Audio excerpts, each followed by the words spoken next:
ആ ബിജുവേട്ടാ ഇതെന്ന് എവിടെയിരുന്ന നീ? ഒന്നുമില്ലപ്പാ, വെറുതെ. ഇന്ന് പെണ്ണാണൊന്നും പോയിട്ടില്ല? ഇന്നില്ല, ഇന്നലെ ഉണ്ടായിരുന്നു. ഞാൻ ഒരു കാര്യം ചോദിക്കട്ടെ, നിങ്ങൾ മൊത്തത്തിൽ എത്ര പെണ്ണ് കണ്ട്? ഇന്നലെ കണ്ടിയും കൂട്ടിയിട്ട് ഒരു 300 ആയിരിക്കും ഇപ്പോൾ. നിങ്ങൾ എന്തിനാ ഈ പുറത്തെല്ലാം പോയി പെണ്ണാണെന്ന്? നാട്ടിലൊന്നും പെൺപിള്ളേരില്ലാത്ത പോലെ.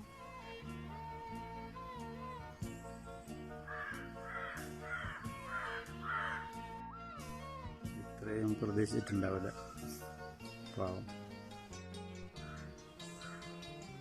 നാട്ടിൽ പെൺപിള്ളേർ ഇല്ലാഞ്ഞിട്ടൊന്നുമല്ലപ്പാ, അത്ര സുന്ദരിമാരുണ്ടല്ലേ. പക്ഷെ നമുക്ക് നാട്ടിൽ നിന്നെല്ലാം അയക്കുവാ. അത് ശരിയാണ്.